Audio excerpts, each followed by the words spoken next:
Muito bom dia a todos e a todas, tanto os que estão cá na sala quanto os que nos acompanham via web, que neste caso concreto são muito mais aqueles que nos acompanham via Skype, devido naturalmente às contingências do momento. Começo por agradecer a presença dos senhores e senhoras convidados. Faço uma apresentação de cada uma das entidades que aqui estão presentes nesta audição requerida pelo PSD e as pessoas concretamente representam cada uma dessas entidades, a quem mais uma vez agradeço a presença. Em nome da entidade reguladora dos serviços energéticos temos a presença do Sr. Engenheiro Pedro Verdelho, o vogal do Conselho de Administração, e o Sr. Engenheiro Jorge Esteves, diretor das Infraestruturas e Redes, a quem naturalmente cumprimento e saúdo e agradeço a anuência ao convite. Da parte da Rede de Distribuição de Eletricidade temos a presença do Sr. Engenheiro José Ferrari Careto, Presidente do Conselho de Administração, a quem naturalmente também cumprimento e agradeço a anuência ao convite. Da parte da REN, Redes Energéticas Nacionais, temos a presença do Sr. Engenheiro João Conceição, Administrador Executivo, e o Sr. Engenheiro Rui Marmota, Diretor de Planeamento de Redes, a quem cumprimento e agradeço a anuência ao convite. E da parte da APREN, Associação de Energias Renováveis, temos a presença do Sr. Engenheiro Pedro Amaral Jorge, Presidente da direção dessa mesma associação, da APREN, a quem, obviamente, também cumprimento e agradeço a anuência ao convite. Da Direção-Geral de Energia e Geologia, temos a presença do Sr. Engenheiro João Correia Bernardo, Diretor-Geral, e a Sra. Engenheira Maria José Espírito Santo, Subdiretora-Geral, a quem também cumprimento, saúdo e agradeço a anuência ao convite. Creio que estamos em condições de iniciar esta audição, requerida pelo PSD, e por isso tem 2 minutos para fazer a apresentação desse mesmo requerimento. De seguida, far-se-á uma intervenção inicial das 5 entidades requeridas para esta audição. Cada uma terá um tempo estimado entre 5 a 8 minutos, portanto, este limite máximo de 8 minutos.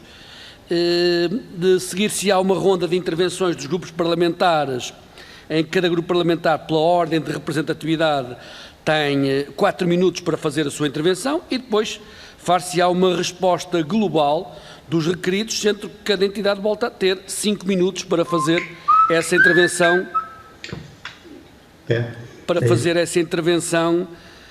final, em resposta às questões que porventura possam ser colocadas. Penso que esta grelha é do conhecimento de todos, por isso creio que estamos em condições de iniciar e, nesse sentido, passo a palavra ao Sr. Deputado Emílio Guerreiro, em nome do Grupo Parlamentar do PSD, para fazer a apresentação do requerimento. Faça a favor, Sr. Deputado. Muito obrigado. Muito bom dia. Muito bom dia, Sr. Presidente. Muito obrigado. Cumprimento também os colegas e os colegas que nos acompanham online e, fundamentalmente, as entidades já referidas pelo Sr. Presidente e já cumprimentadas e que, como tal, não vou gastar mais tempo individualizando cada uma delas, mas agradeço muito a cada um a participação. Bom, é a terceira vez que o Parlamento está envolvido neste processo.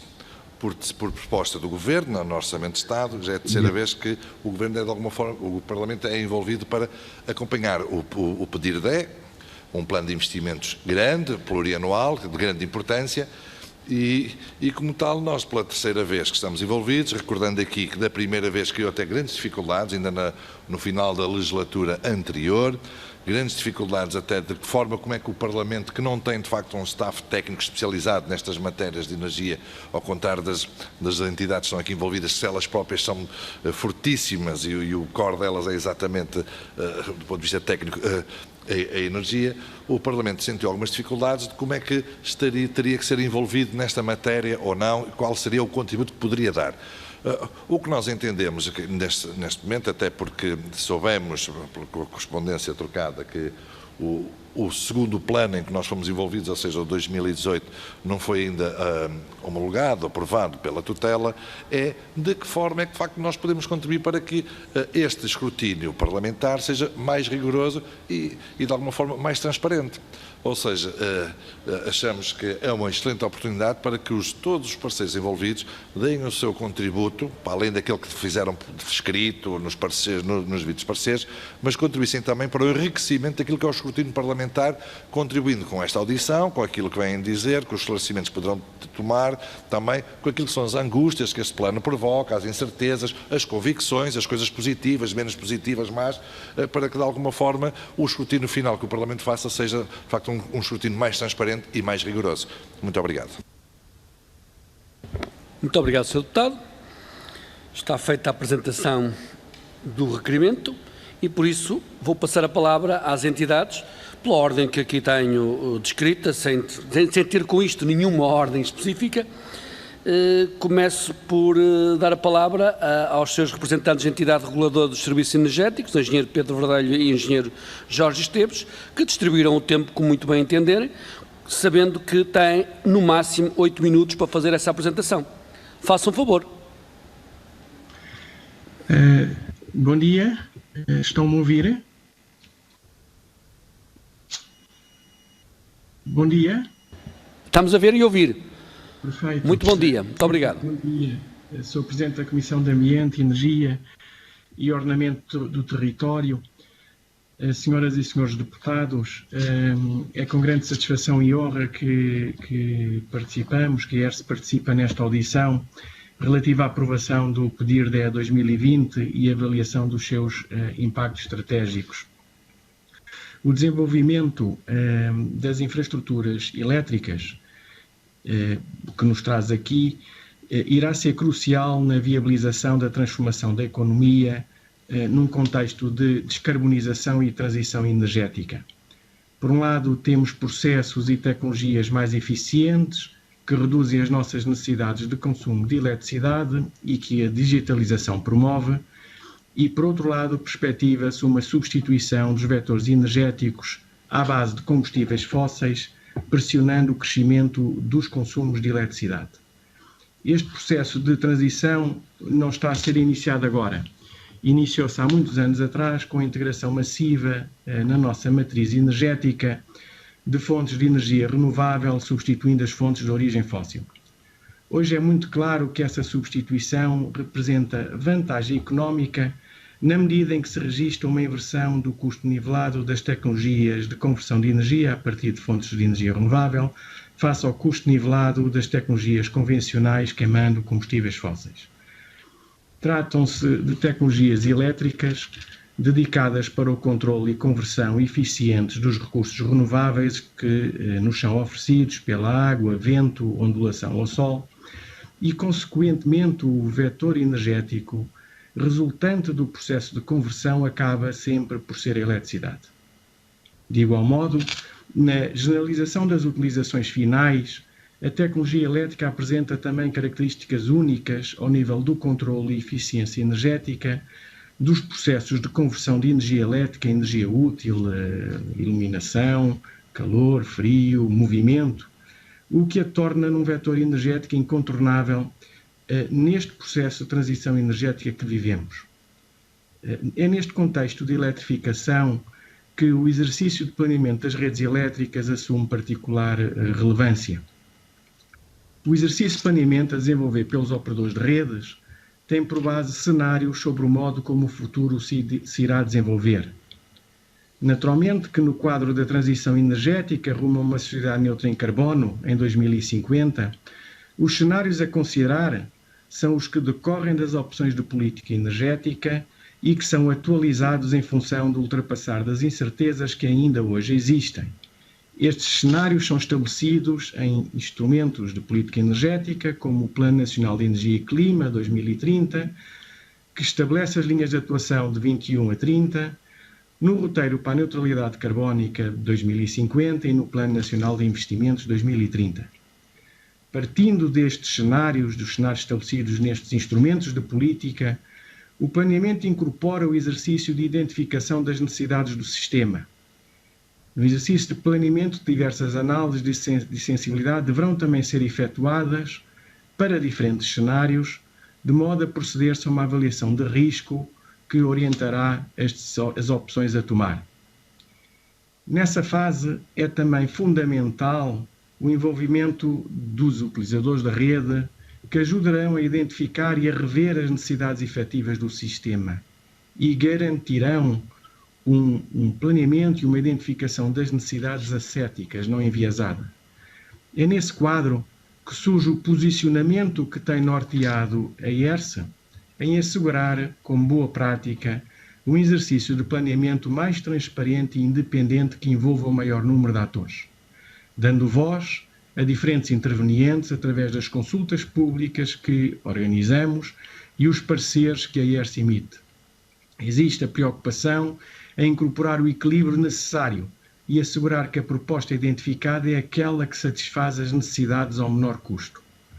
Todos os investimentos nos setores regulados pela ERSE serão pagos ao longo de muito tempo e é por isso fundamental uma avaliação do presente e do futuro dos respectivos custos e benefícios, complementada pela análise do impacto tarifário que a aprovação destes investimentos poderá trazer. Adicionalmente, o envolvimento dos utilizadores da rede enriquece o processo de planeamento por incorporação neste exercício de novas soluções tecnológicas e da agregação de comportamentos como soluções alternativas às necessidades que sejam identificadas, contribuindo para adiar a necessidade de investimentos em novas redes e, conforme referi, tornar este exercício neutro em termos tecnológicos e sem enviesamentos. Assim, conceitos como o de oferecer capacidade firme disponibilizada pelo operador da rede, para injeção na rede ou fornecimento a partir da rede, poderão ir sendo substituídos por novos conceitos de flexibilidade na capacidade que é disponibilizada pelo operador ou onde, através da prestação de serviços de flexibilidade à rede, os utilizadores são para tal remunerados. A solução não passa só por construir mais rede, mas sim otimizar todo o potencial que a rede já construída apresenta. Numa outra dimensão, é crucial a coordenação do planeamento realizado pelo operador da RND com aquele que é realizado pelo operador da RNT e a importância da coordenação entre o expedir-de e o expedir-te.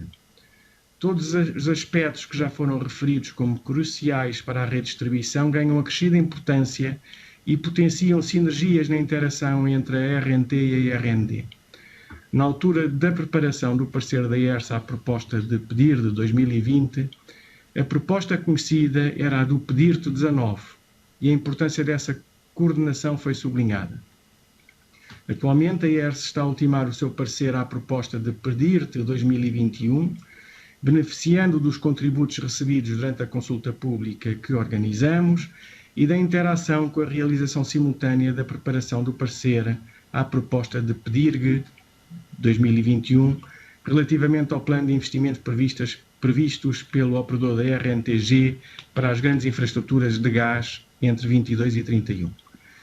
Esta coordenação é também relevante numa perspectiva de acoplamento de vetores energéticos, nomeadamente eletricidade e gás, e, portanto, esta coordenação entre operadores de eletricidade e gás assume também particular relevância num contexto de integração de sistemas. Numa conjuntura com muitas reservas quanto ao futuro, em plena crise pandémica devido à Covid-19, que impacta na atividade económica e, consequentemente, no nível de utilização das redes de eletricidade, a ERSE, no seu parecer à proposta de pedir de 2020, tentou encontrar um equilíbrio entre a prudência que deverá ter qualquer exercício de planeamento, com consequências de longo prazo, num ambiente de incerteza, e a necessidade de assegurar todos os investimentos que a transição energética acarretará e exigirá. Para o efeito, voltou a apelar à vantagem que o processo de preparação do PEDIRD apresenta. Naturalmente que ao ocorrer de 2 em 2 anos este exercício é mais fácil encontrar este equilíbrio, já que se sabe que é possível ir corrigindo a trajetória dos investimentos com base na realidade que entretanto se vai verificando.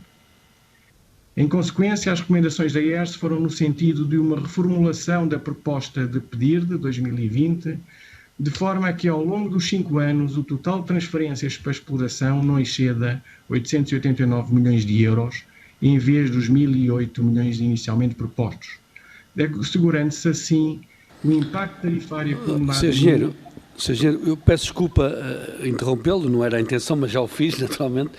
é o facto de já ter ultrapassado os 8 minutos que estavam destinados e, como deve compreender, são muitas entidades e por isso temos que ter algum rigor no cumprimento deste tempo e por isso pedi-lhe naturalmente que, quando fosse possível, logo que fosse possível, terminasse esta apresentação, sendo que depois tem o tempo final para responder às questões que porventura possam ser colocadas. Muito obrigado. Sim, e peço desculpas. Sim.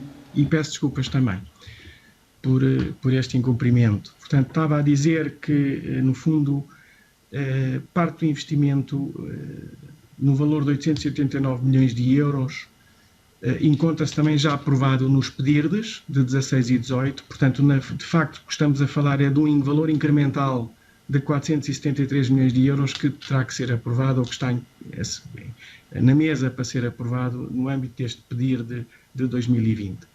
Referir também que, considerando a consulta pública e os pareceres, o operador da RND reformulou a proposta e concretizou a generalidade destas recomendações.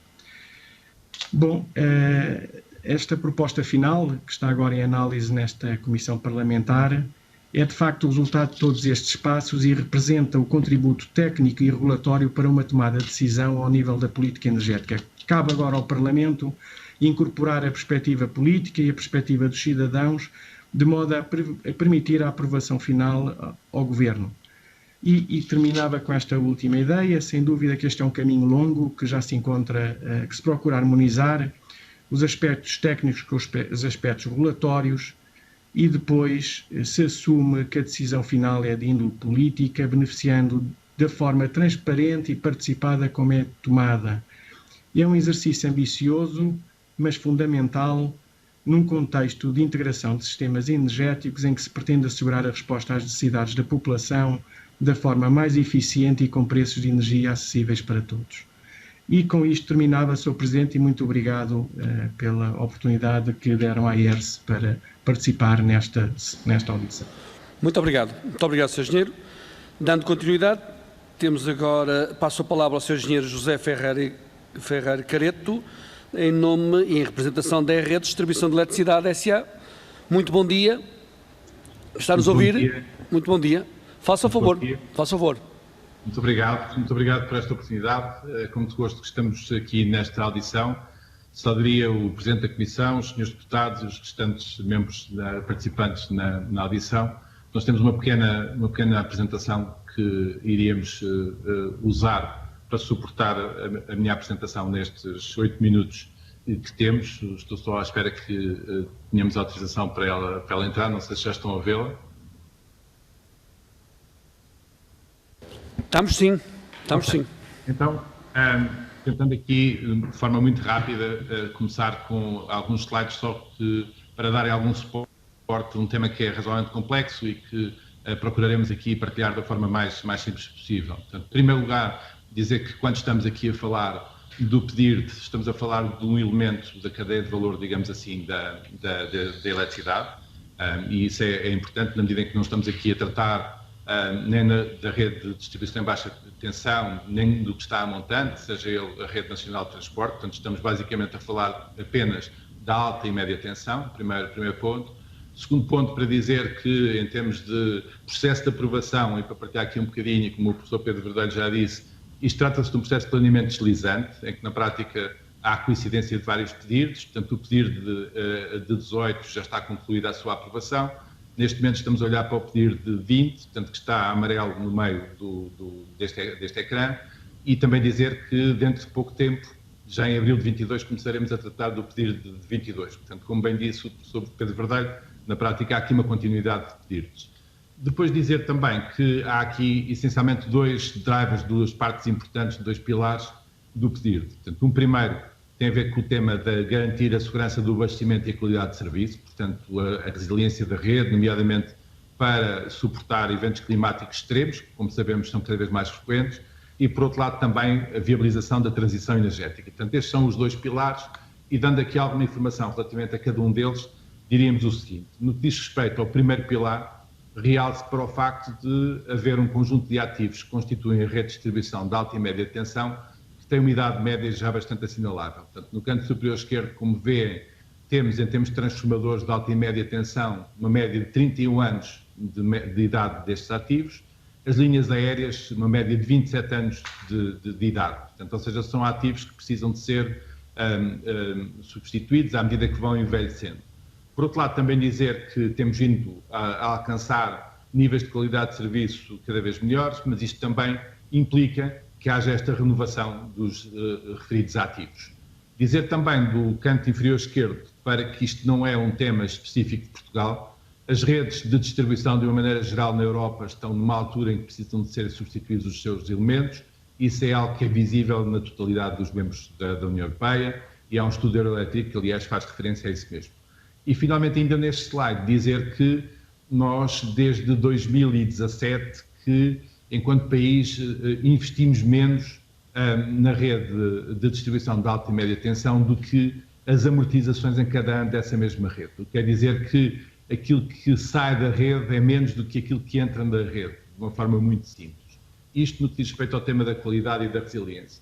Depois, no que diz respeito ao tema da transição energética, que é cada vez mais importante, aliás, ainda recentemente, com o programa Fit for 55, há reforço deste grande objetivo da União Europeia relativamente a esta questão da transição energética.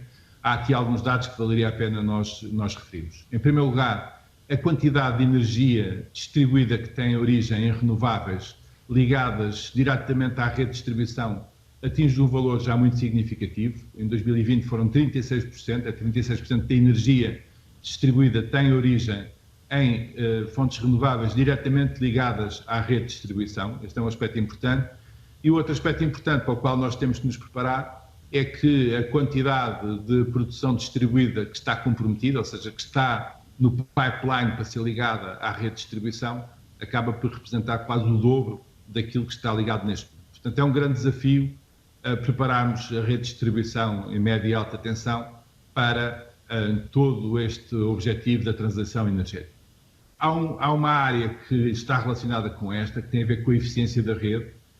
O facto de nós injetarmos geração renovável diretamente na rede de distribuição acaba por ter aqui algum efeito do ponto de vista da eficiência da rede, e isto traduz-se no tema de perdas de alguma energia na distribuição, e este investimento que nós faremos no âmbito do PEDIR é fundamental para que nós possamos reduzir essas perdas e aumentar assim a eficiência da rede. Portanto, estes dois aspectos são aspectos que são importantes e, passando ao slide seguinte, dizer que o investimento que está previsto aqui no PEDIR, e mais uma vez relembrando que estamos a falar de um planeamento deslizante, serão estes 889 milhões de euros, portanto que está dentro do valor que o professor Pedro Verdeiro referiu como limite recomendado pela ERSE. Dizer também aqui com grande clareza que a nossa proposta inicial de facto era superior a 889 milhões de euros para fazer face a estes dois desígnios, portanto o tema da qualidade de serviço e o tema da transição energética. No entanto, percebemos esta preocupação da ERSE e, obviamente, que acolhemos a recomendação e alterámos o PEDIR que neste momento está em discussão para ficar abaixo dos 889 milhões de euros. Vale a pena também dar aqui a indicação de que o impacto em termos tarifários de acréscimos que surjam do lado da rede de distribuição estão contidos num total, numa percentagem que está no slide, no lado direito deste slide, que será 11%. Ou seja, o total daquilo que são os custos da atividade de distribuição na tarifa final, portanto, são 11%, depois acresce 4%, que são as rendas de concessão, que é a rede paga aos municípios pela concessão em baixa tensão, mas se olharmos só para o âmbito do PEDIR, nós estamos a falar de 5% do total da tarifa. E, obviamente, o investimento que aqui estamos a falar, apenas a remuneração de capital e as amortizações são levadas à tarifa. Portanto, estamos aqui a falar de uma componente que é bastante pequena no total da tarifa, só para dar esta informação, porque pode ser interessante. Também dizer que, em termos de o ativo que nós temos em Portugal por ponto de entrega, ou seja, por cada terminação da rede, acaba por comparar muito bem com outras empresas, na medida em que o nosso ativo por ponto de rede é dos mais baixos deste gráfico que vem aqui. E, finalmente, para me conter dentro do período de tempo que me foi atribuído, dizer que todo este tema da transição energética e a necessidade de acomodar a capacidade renovável em termos de distribuição é um tema que é muito importante. Aliás, um recente relatório da International Energy Agency, que aliás faz uma análise muito positiva daquilo que é a política regulatória e a política de energia em Portugal, refere precisamente a esta necessidade de nós acomodarmos estes aumentos de produção de renováveis diretamente ligados à rede de distribuição, acomodarmos isso através de algum investimento na rede de distribuição. E um último comentário que, aliás, partilhamos, retirado deste relatório da IEA, em que é necessário, de facto, termos aqui esta aprovação destes planos, que deve ser uma aprovação partilhada, discutida, consensualizada, na medida em que nós, redes, somos basicamente os guardiões da rede de distribuição, mas é um ativo que na prática é um ativo do país e por aí tem que haver aqui uma boa consensualização e uma boa partilha daquilo que são os desígnios, mas também daquilo que são as necessidades de investimento nesta rede, o que deve ser feito em tempo útil e de forma atempada para que nos consigamos organizar. É importante percebermos que são ativos que têm uma vida útil já longa. Todos os países da Europa estão confrontados com este tipo de situação. Pode haver algumas necessidades de aquisição de ativos coincidentes no tempo, que possam vir depois a prejudicar a forma como nós melhoramos e atualizamos a nossa rede. Sr. Presidente, basicamente era isto que tínhamos que partilhar. Estaremos, obviamente, disponíveis para todas as questões que o Sr. Presidente ou os Srs. Deputados entendam úteis e estamos aqui para clarificar o que for necessário. Obrigado. Muito obrigado, Sr. Engenheiro. Solicitava-lhe tanto quanto possível que nos enviasse, se achar por bem, naturalmente, que nos enviasse a apresentação que acabou de fazer, porque era importante, com certeza, fazer com que os seus deputados e as suas deputadas tenham o máximo de informação possível e, por isso, nesse sentido, solicito que nos envie a informação que acabou de prestar, nomeadamente no PowerPoint que apresentou. Aliás, este pedido e esta solicitação é extensível a qualquer um dos senhores e senhoras convidados. Sempre que considerem que há matéria que tem importância a ser enviada, agradecíamos naturalmente para melhor informar os senhores deputados sobre a matéria que está em causa. Muito obrigado. Muito obrigado. Dando seguimento, passo a palavra ao Sr. Engenheiro João Conceição e ao Sr. Engenheiro Rui Marmota, em representação da REN, Rede Elétrica de Energéticas Nacionais, a quem agradeço a presença mais uma vez. Faça o favor, Sr. Engenheiro. Está-nos a ouvir?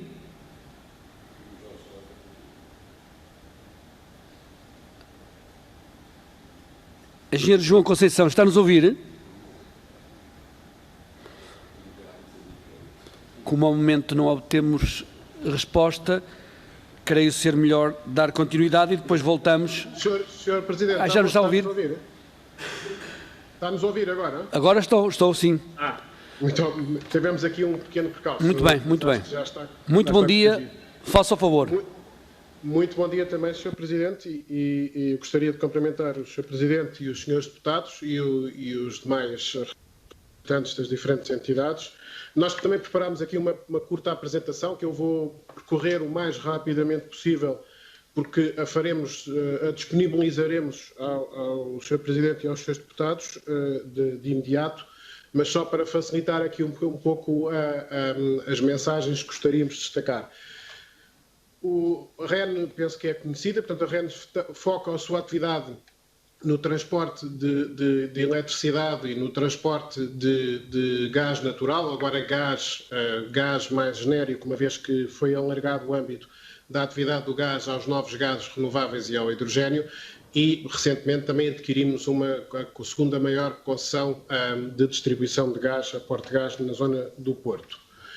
Como princípios globais da atividade que fazemos no planeamento de rede, já foi aqui referida, quer pelo professor Pedro Verdelho, quer pelo Dr. Ferrari Careto, eu não vou repetir aqui os princípios, alguns já são mais antigos: segurança de abastecimento, está sempre presente, integração de mercados, minimização do impacto tarifário, é uma preocupação que nós levamos muito a sério, e mais recentemente, claro, o grande esforço de integração de renováveis.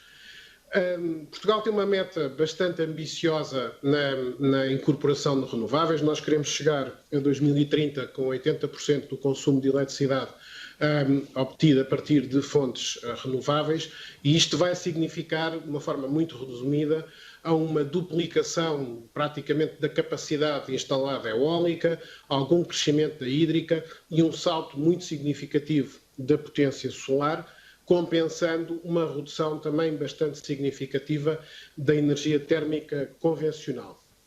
E sem entrar em grandes detalhes, gostava só de perder aqui um minuto para explicar também aos senhores deputados, que provavelmente já conhecerão esta informação, mas que há uma grande diferença quando nós passamos, numa perspectiva de sistema elétrico nacional, de um sistema baseado em tecnologias convencionais, nomeadamente a tecnologia térmica, para fontes de renováveis. Normalmente, de uma tecnologia térmica, costuma-se dizer que é uma tecnologia que é despachável a qualquer instante e sob ordens das entidades que operam as respectivas fontes de produção ou a gestão do sistema elétrico nacional. E daí que nós assumimos sempre que 1 megawatt de potência de consumo médio necessita, com tecnologia térmica, basicamente de 1 megawatt instalado de fonte de produção.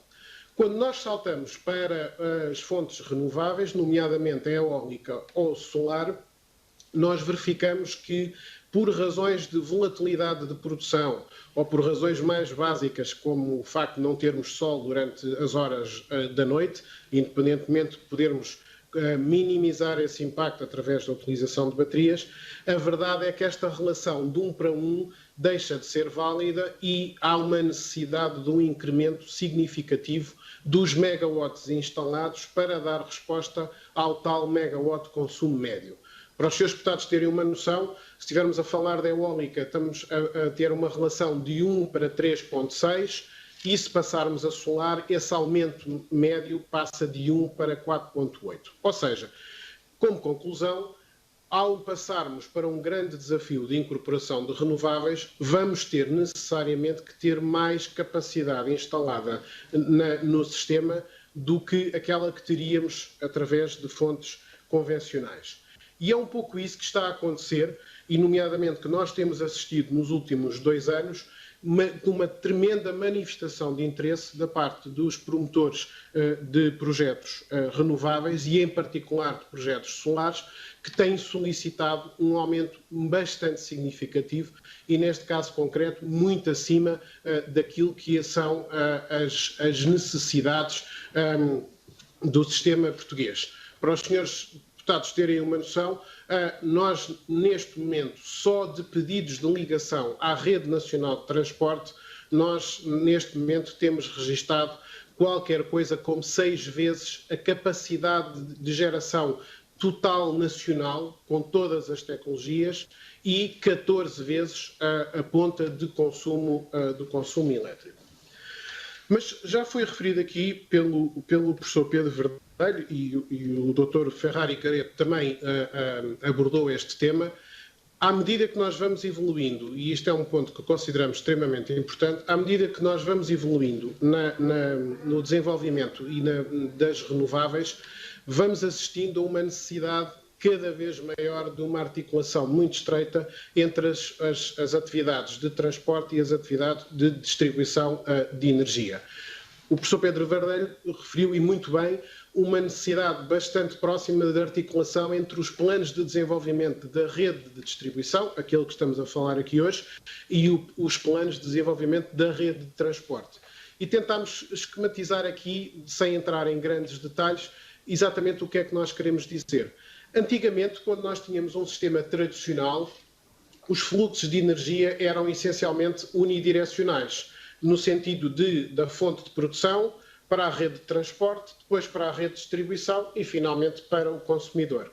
Quando nós passamos a desenvolver fontes de energias renováveis, para além de uma parte significativa destas fontes de energias se ligarem diretamente à rede de distribuição, a verdade é que se geram fluxos bidirecionais e é isso que nós temos registado. Temos aqui os casos concretos em 2 subestações da REN, na Valdigem e em Frades, e que os senhores deputados veem que abaixo da linha zero, portanto nos valores negativos, significa que o fluxo de energia se inverte. Isto é, o fluxo de energia deixa de ser da rede de transporte para a rede de distribuição, mas passa a passar a ser da rede de distribuição para a rede de transporte. E isso realça, para além de todos ou muitos outros fatores, a importância desta articulação entre os pedidos de distribuição e da rede de transporte.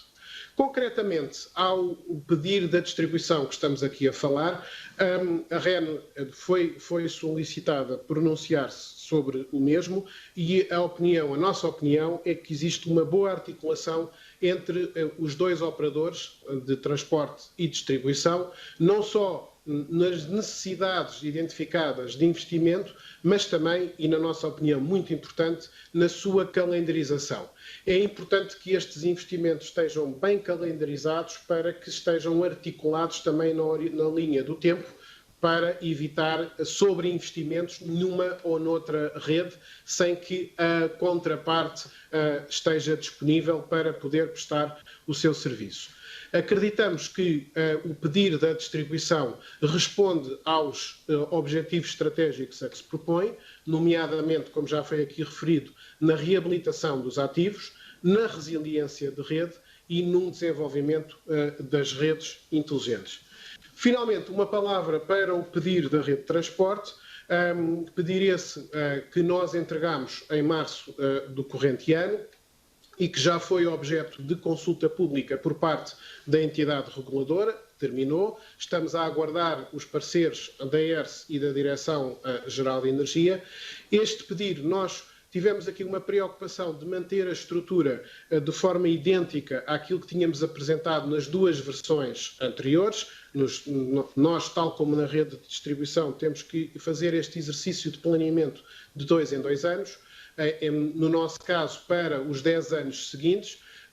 Nós mantivemos a estrutura, nomeadamente do que consideramos projetos que chamamos projetos base, são os projetos que o operador da rede de transporte considera necessários para efeitos de segurança de abastecimento ou de articulação, por exemplo, com a rede de distribuição, e os projetos complementares, que são projetos que decorrem das opções de política energética definidas pelo concedente.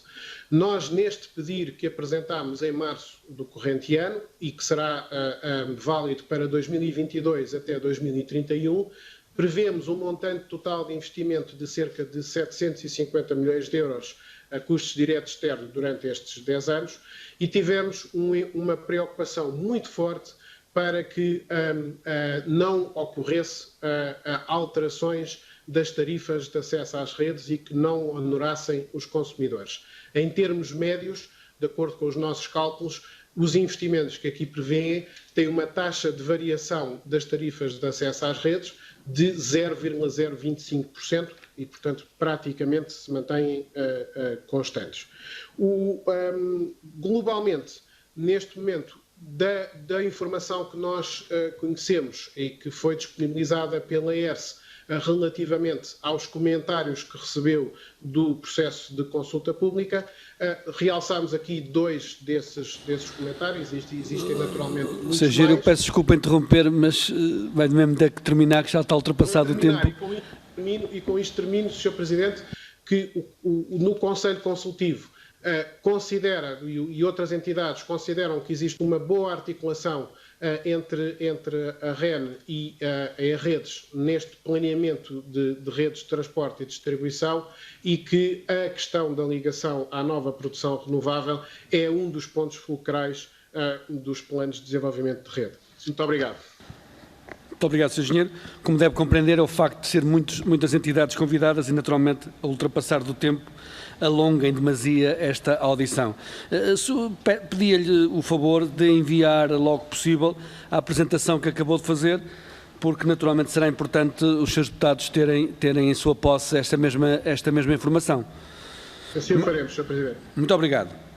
Dando continuidade, Associação de Energias Renováveis, o Sr. Engenheiro Pedro Amaral Jorge tem a palavra. Faça o favor. Muito bom dia, Sr. Presidente. Bom dia. Cumprimento aos seus deputados e os restantes representantes das instituições que estão aqui presentes.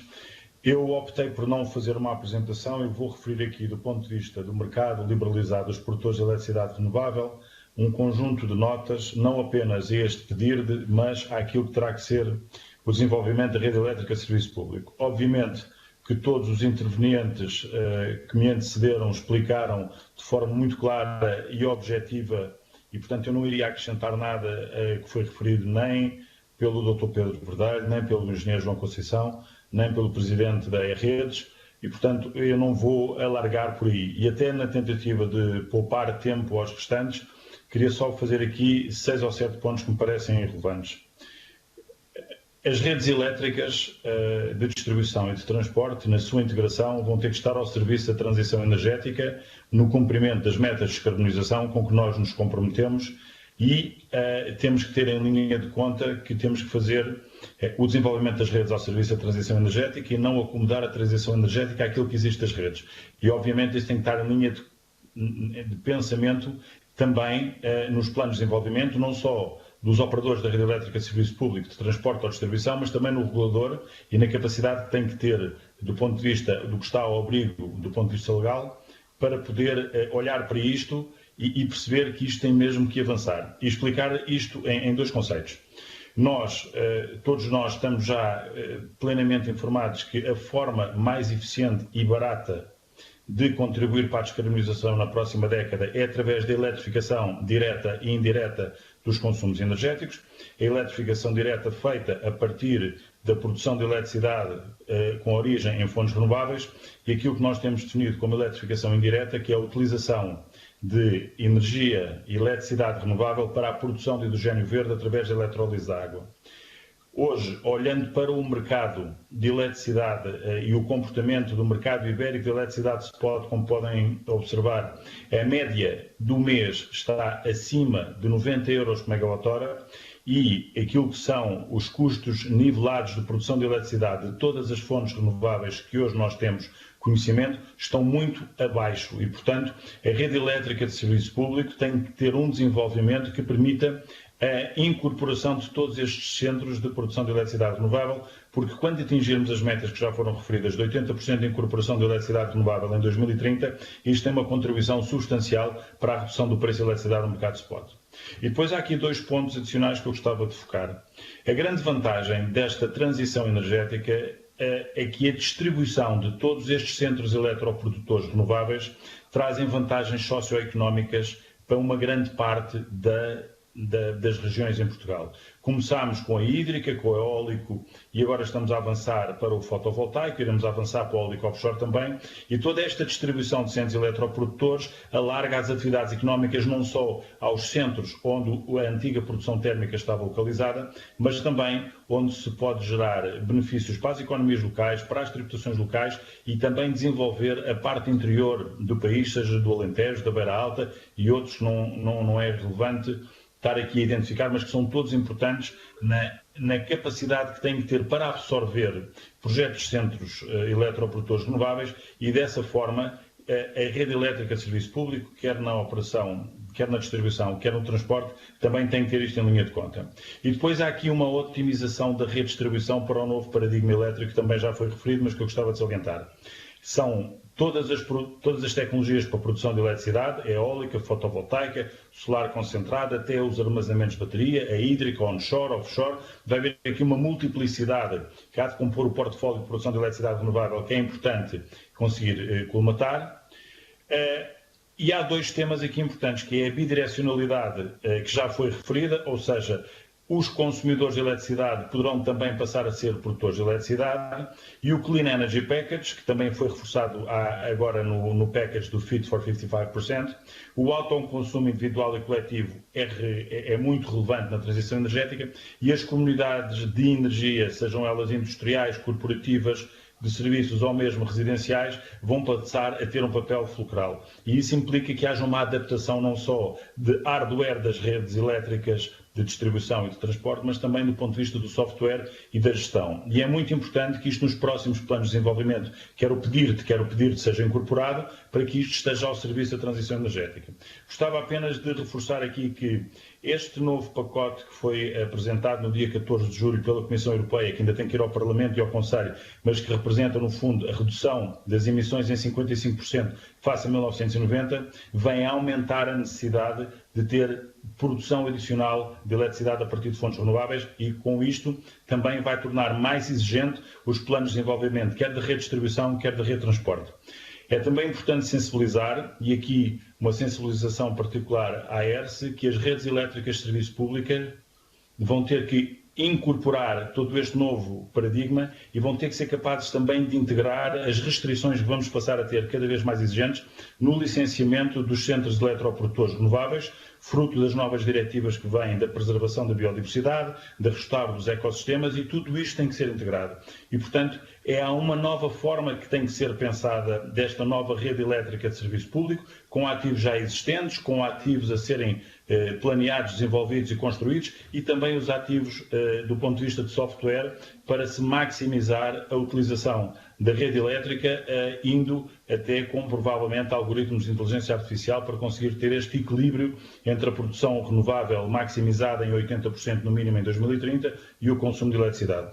E, Sr. Presidente, para não me alargar em tempo, eu ficaria por aqui e passava a palavra ao próximo palestrante. Muito obrigado, Sr. Engenheiro. Dando continuidade pela Direção-Geral de Energia e Geologia, passo a palavra ao Sr. Engenheiro João Correia Bernardo ou à Sra. Engenheira Maria José Espírito Santo, conforme entender. Muito bom dia. Muito bom dia. Eu não sei se a imagem já está visível. Estamos a ver e ouvir. Faça o favor. Sim, senhor. Bom dia, Sr. Presidente da Comissão, os Srs. Deputados, caros colegas que estão também presentes e que já interviram. A Direção-Geral de Energia gostava de fazer aqui, nesta sua primeira intervenção, um enquadramento genérico daquilo que é a sua percepção sobre a importância e a estratégia que representa para o sistema elétrico nacional os planos de desenvolvimento e investimento da rede, neste caso da rede de distribuição, considerando que eles são indissociáveis e que, no fundo, a integração destes planos, quer de transporte, quer de distribuição, tem de estar intimamente associados, porque permitem que a capacidade de recepção e de entrega de energia elétrica se possa fazer da forma mais otimizada e da forma mais otimizada do ponto de vista daquilo que é a rede e otimizada daquilo que é o ponto de vista do interesse dos consumidores. A situação mudou drasticamente nos últimos anos. Se recordarem, o nosso sistema elétrico, fazendo aqui um bocadinho de história para trás, o nosso sistema elétrico era essencialmente um sistema muito centralizado, com a produção muito centralizada e que praticamente a distribuição respondia às necessidades do consumo e, portanto, era um sistema em que praticamente, e isso já foi referido pelos colegas, era um sistema unidirecional, basicamente direcionado aos vários consumos, nos vários níveis de tensão. A partir de 1988, com o regime jurídico que veio estabelecer a produção independente, hoje conhecida como PRE, houve uma inversão completa do problema. Portanto, começou a aparecer a produção distribuída, descentralizada, sobretudo baseada na produção renovável, também na cogeração, e que permitiu que a energia elétrica passasse a ser produzida em vários pontos, em várias situações, em vários contextos, quer a nível industrial, quer a nível de sites individualizados, eólica, hídrica, solar, etc., nas suas várias fontes e formas de energia, e, portanto, obrigando a todo o sistema a se transformar para se transformar num sistema bidirecional de recepção e entrega de energia elétrica nos dois sentidos. No sentido de consumo-produção e de produção-consumo. O que significa que houve aí o primeiro grande desafio do sistema de se adaptar a esta nova realidade, mantendo aquilo que eram também as premissas, já aqui referidas também, da resiliência, as premissas que têm a ver com a qualidade de serviço e com a segurança, que são absolutamente essenciais para manter o sistema. Esse sistema depois, e sobretudo as redes e toda a infraestrutura foi bastante apoiada com os vários quadros comunitários de apoio, que subsistiram até 2006 no apoio aos projetos de investimento, ao CAPEX, de investimento nas redes de distribuição e transporte, e também no gás natural, obviamente, e esses sistemas foram interrompidos precisamente nessa altura, e desde então, precisamente em 2006, com a criação do regime jurídico da produção, transporte, distribuição, armazenamento, comercialização de eletricidade, o Decreto-Lei 172 de 2006, veio estabelecer a obrigatoriedade da apresentação de plano de desenvolvimento e investimento da rede de transporte e da rede de distribuição. E estabeleceram com uma lógica que nos parece extremamente virtuosa, ou seja, eles são alternados, um plano aparece nos anos ímpares, outro plano aparece nos anos pares, precisamente com esta intenção de se poderem basear uns nos outros e nos investimentos que estão a ser feitos, quer num plano, quer noutro, e que tem uma continuidade no tempo. Portanto, os planos são válidos por 5 anos, mas 2 em 2 anos são revistos precisamente para fazer face a novos desafios, a novas realidades, a novas medidas de política pública, a novas estratégias, à inovação que vai aparecendo, etc. E com isto temos feito os investimentos, com ou sem aprovação dos planos, muitas vezes eles não têm conseguido ser aprovados. Relativamente aos últimos planos que estamos a falar, 2016 e 2018, ambos os planos já estão aprovados. 2018 foi aprovado muito recentemente, em maio deste ano, e estamos a trabalhar no plano de 2020, paralelamente com os planos de desenvolvimento de investimento também na rede de transporte. Estes planos são extremamente participados. Há um conjunto de entidades que estão envolvidas, desde logo o operador da rede de distribuição, que elabora o plano. Depois, com o envio deste plano à Direção-Geral de Energia, que o submete a parecer da REN e que o submete também a parecer da entidade reguladora do setor energético, da ERSE. Por sua vez, expõe a consulta pública e, portanto, há aqui uma participação de todos os interessados na elaboração do plano e naquilo que são as conclusões e naquilo que são os principais vetores e propostas de investimento do plano. E depois o regresso destes parceiros, obviamente, à Direção-Geral de Energia, primeiro ao operador da rede de distribuição para acolher todos estes parceiros e depois à Direção-Geral de Energia, que finalmente submete à tutela e que vem depois aqui à Assembleia da República, onde os representantes da nação também têm a oportunidade de se pronunciarem e, portanto, e em nome dos seus representados também dar a sua contribuição. E, portanto, é um plano bastante, eu diria, extremamente participado.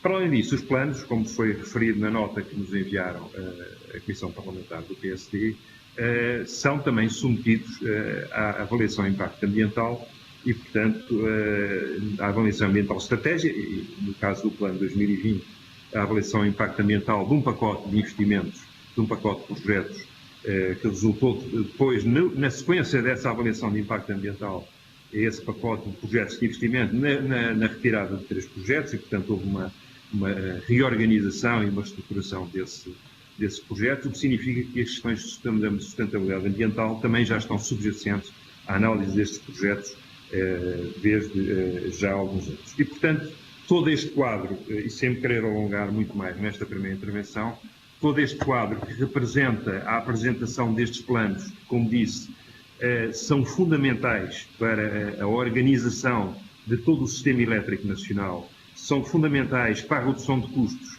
e são fundamentais também para a melhoria e para a otimização do sistema tarifário e, portanto, recai sobre todos os consumidores e é fundamental para a competitividade da nossa economia. Está sujeito a este escrutínio, está sujeito a este cuidado que representa toda esta consulta e todos os pareceres que são aqui emitidos e depois com a vinda aqui à Assembleia da República para fechar o parecer final antes da sua aprovação.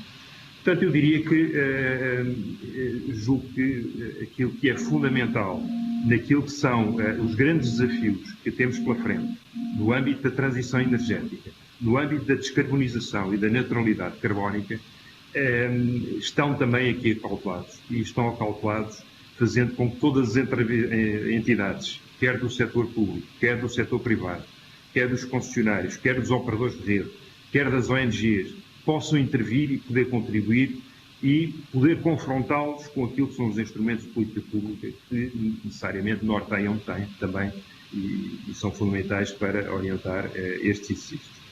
Sr. Presidente, eu ficava por aqui e, portanto, ficava depois, eu e a minha colega a engenheira Maria José Espírito Santo, à disposição dos seus deputados para qualquer pergunta ou questão que entendam colocar. Muito obrigado. Muito obrigado, Sr. Engenheiro. Terminada as intervenções iniciais das entidades convidadas, vamos passar naturalmente à ronda de intervenções dos grupos parlamentares. Tenho ao momento a inscrição ou indicação de tal do Grupo Parlamentar do Partido Socialista, do PSD, do Bloco de Esquerda e do PCP. Se porventura for a intenção algum dos outros grupos parlamentares fazer intervenção, façam favor de nos fazer essa comunicação. Para iniciar esta ronda de intervenções, em nome do Grupo Parlamentar do Partido Socialista, o Sr. Deputado Nuno Fazenda. Faça o favor. Muito bom dia. 4 minutos de intervenção, tal qual como está estipulado. Está-nos a ouvir, Sr. Deputado? Muito bom dia. Muito bom dia. Sr. Presidente, estou a tentar só conectar aqui a câmara, não sei se me estão a conseguir ver. Para já não. Agora sim, agora sim. Muito bem, muito obrigado, Sr. Presidente. Bom dia, faça o favor. Cumprimentar, antes de mais, os representantes das várias entidades que estão aqui hoje presentes e também, desde já, agradecer aquilo que foi a exposição, os várias notas e contributos que deram aqui para esta audição, para esta reflexão, que foram também úteis para nos ajudar a enquadrar um pouco esta discussão.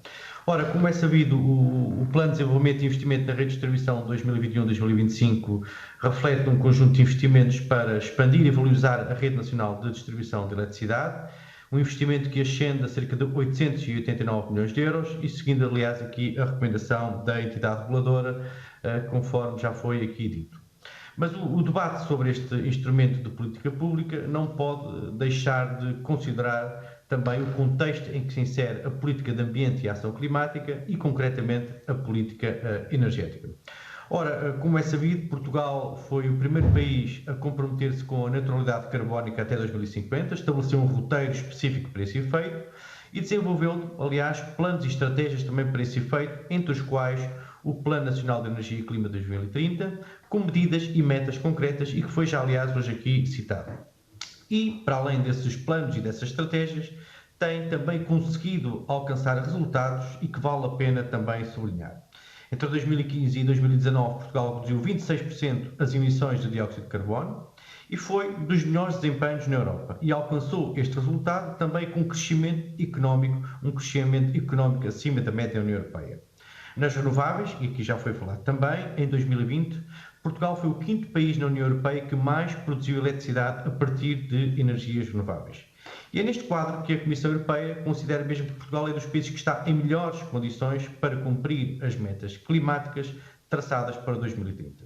Mas, obviamente, não nos damos por satisfeitos, pois a ação climática exige um esforço continuado e ainda mais acelerado, incluindo no domínio da energia, que é um tema-chave, conforme já aqui hoje ficou demonstrado nas diferentes intervenções.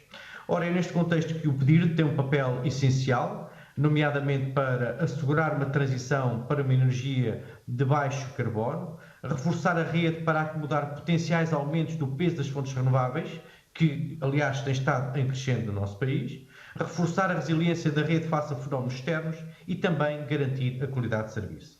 E é neste sentido que deixo três questões em torno de 3 áreas. Estratégia.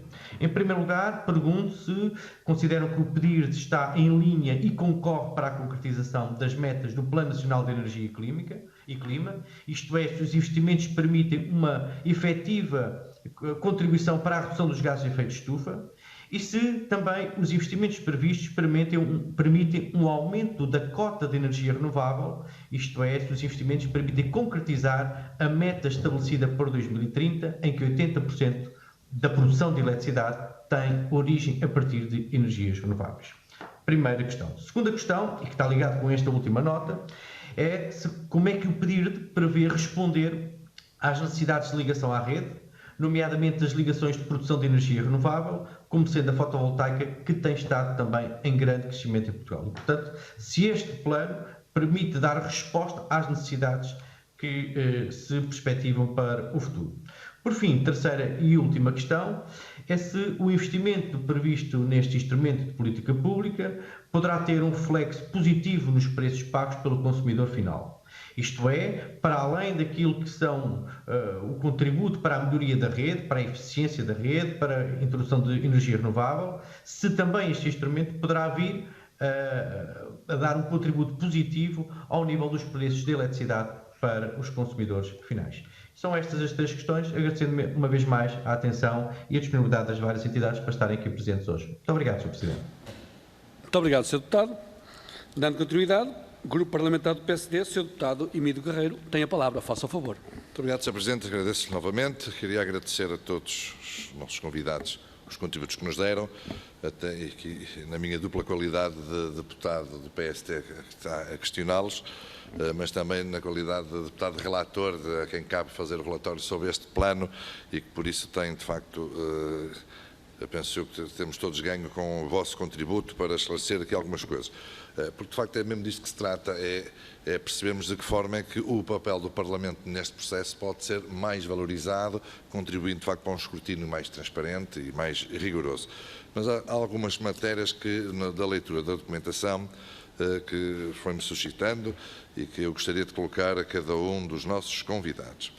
Desde logo, da forma como tu é dito, e bem, o aumento das nossas energias renováveis, sobretudo da energia solar, a forma como ele vai intervir na própria rede e se, de alguma forma, este plano, voltando a este ponto que me parece essencial, se vamos ter aqui uma resposta cabal a todas estas necessidades já expressas por diferentes novos centros produtores que estão, como já foi dito aqui, que vão aumentar bastante a pressão em cima da rede e se de alguma forma o plano prevê e dá resposta a tudo isto, se podemos todos ficar aqui de facto com esta matéria bem resolvida.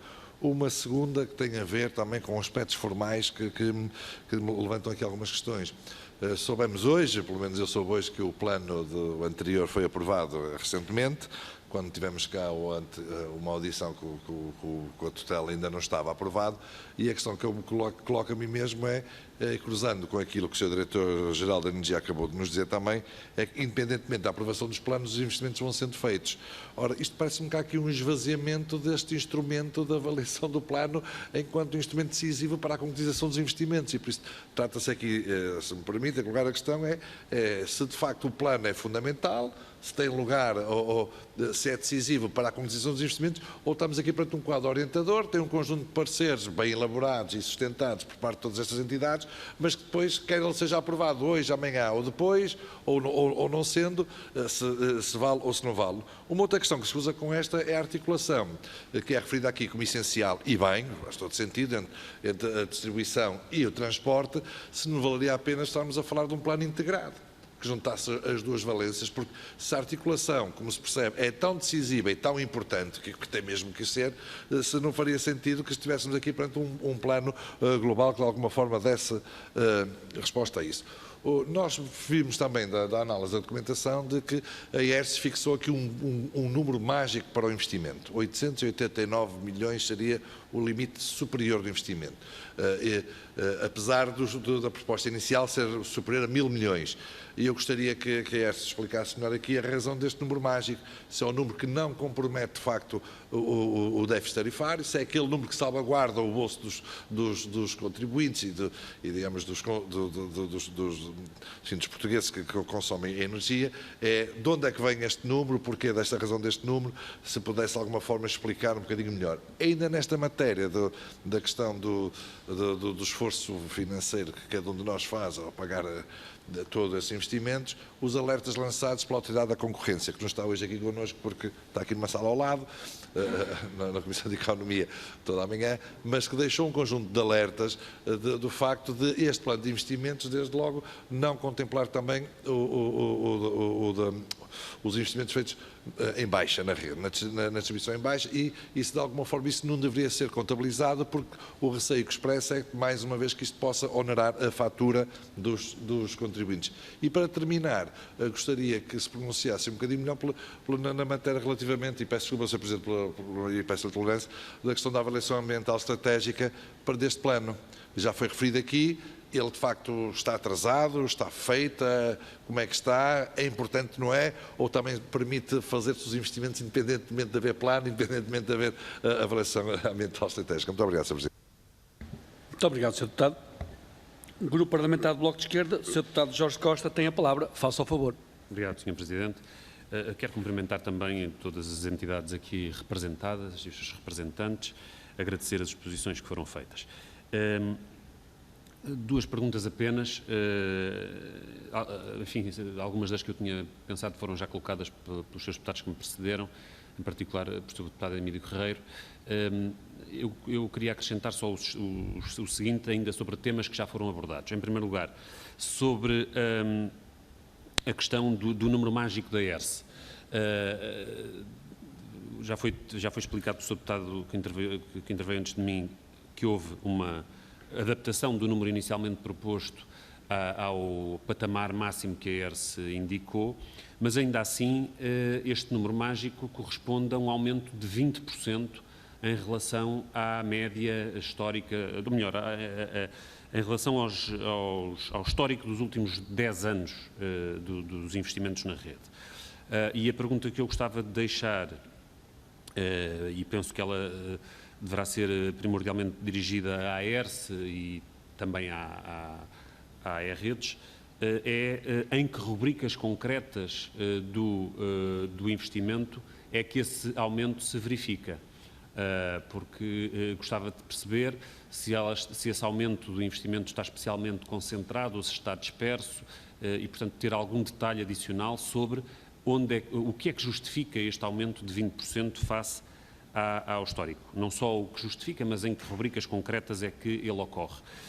Sobre a questão, em segundo lugar, sobre esta segunda questão que também já foi abordada pelas intervenções anteriores, dos leilões, dos leilões solares e da adaptação à rede que vai ser necessário fazer para incorporar esta nova produção, a pergunta que eu gostava de fazer é não só o que já foi aqui colocado, a questão da expectativa da capacidade de adaptação da rede a essa nova realidade, mas queria saber se já há, neste momento, alguma ligação feita que possa servir de referencial e saber se estas centrais, se desta vaga de centrais anunciadas na sequência dos leilões, se já houve alguma que tivesse entrado em produção e de que maneira é que esse processo decorreu, se há um balanço positivo acerca dele. Muito obrigado. Muito obrigado, Sr. Deputado. Grupo Parlamentar do PCP, Sr. Deputado Duarte Alves, faça o favor.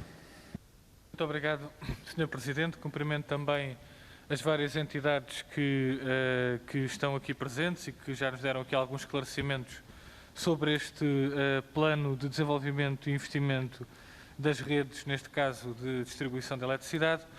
E o primeiro registro que gostaria de fazer tem a ver com o atraso da discussão este ano deste pedido de 2020, que estamos a discutir já bem no segundo semestre de 2021, mas que não é a primeira vez que tal acontece. No pedido de 2016, que era suposto abranger o período 17 a 21, foi aprovado apenas em junho de 2018. No pedido de 2018 também houve atrasos que se registaram e agora estamos a discutir o pedido de 2020 já no segundo semestre de 2021. Não sei se isto evidencia alguma falta de coordenação entre as diversas entidades públicas e entre estas e as concessionárias privadas envolvidas. Gostaríamos também de saber se consideram que há aqui algum tipo de falta de coordenação que justifique estes atrasos. Depois, um outro aspecto tem a ver com estes planos de desenvolvimento e investimento de redes incumbirem desde há anos as empresas privadas que são quem tem concessionadas estas redes, seja no gás, seja na eletricidade, ou seja, para que também quem nos está a acompanhar em casa perceba, as entidades privadas fazem uma proposta de investimento, neste caso com este aumento que foi aqui registado, e esse investimento depois entra na tarifa que é paga pelos consumidores. Entra no processo regulatório da tarifa que é paga pelos consumidores. Naturalmente é um investimento que tem que ser aprovado pelo Governo porque tem essa repercussão na tarifa. E, portanto, é uma questão importante o que estamos aqui a discutir, porque não estamos apenas a discutir, e já seria uma questão muito importante, o investimento na rede de transportes ou na rede de distribuição, como é aqui o caso, estamos a discutir também a tarifa que depois é paga pelos consumidores na energia elétrica.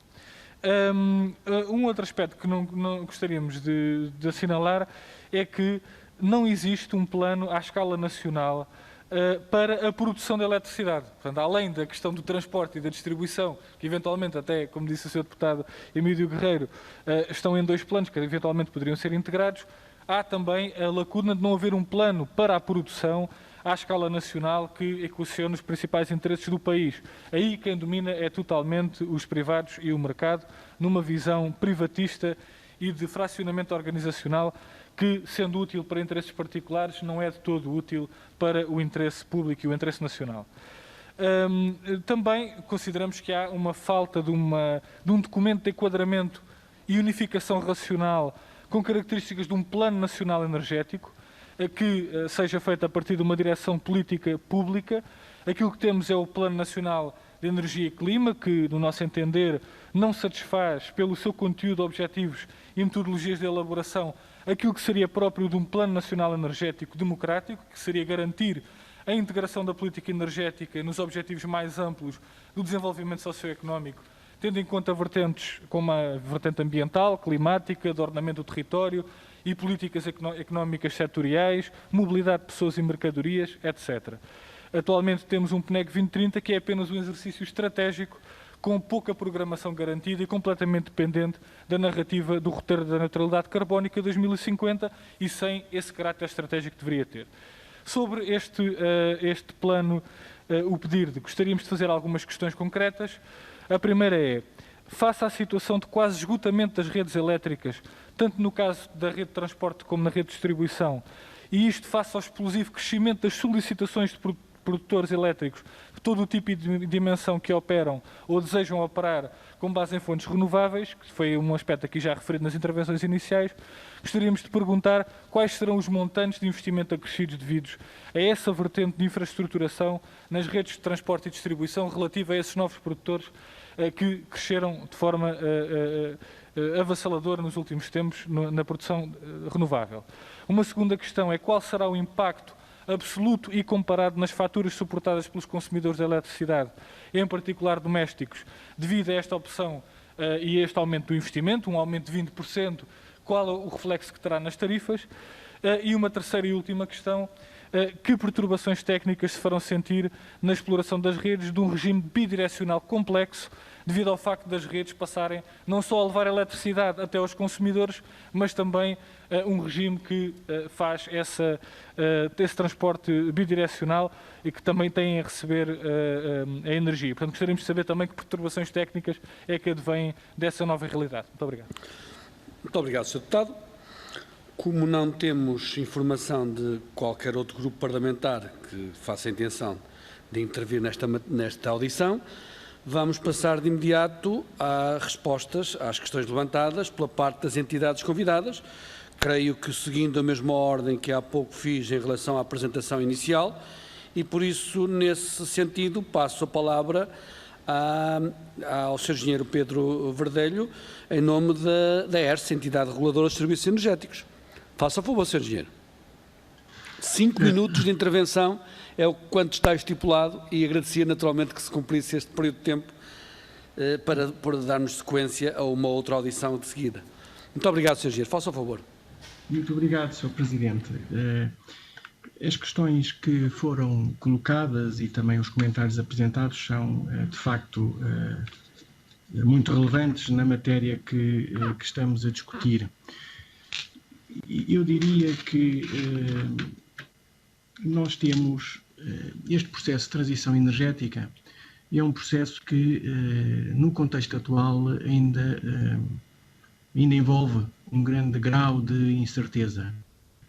Incerteza relativamente a novas tecnologias que vão aparecer, incerteza relativamente à questão da eficiência energética, portanto, redução dos consumos, através de equipamentos mais eficientes, incerteza relativamente a como este grau de descentralização que todos falamos e de proximidade e de economia circular, no fundo, a forma como este objetivo é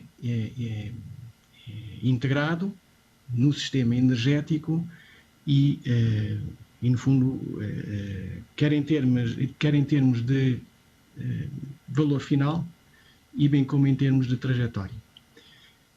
E é nesse sentido que o número mágico da ERSE surge, porque,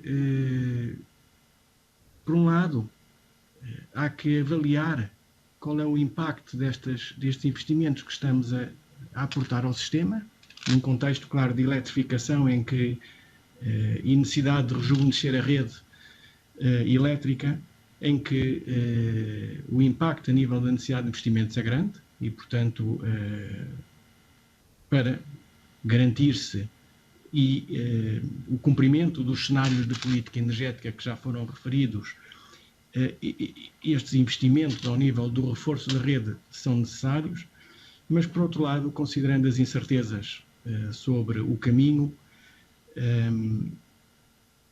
isto exige uma análise adequada da quantificação de qual é o impacto de cada uma destas atividades, por menor que seja a percentagem na estrutura final de custos que é observada pelos consumidores. E foi assim que surgiu o número mágico da ERSE, por forma a garantir que o impacto nesta pequena componente de tarifas de uso das redes de distribuição em AT e MT seja nulo no horizonte temporal de 5 anos. Sendo que é possível corrigir a trajetória.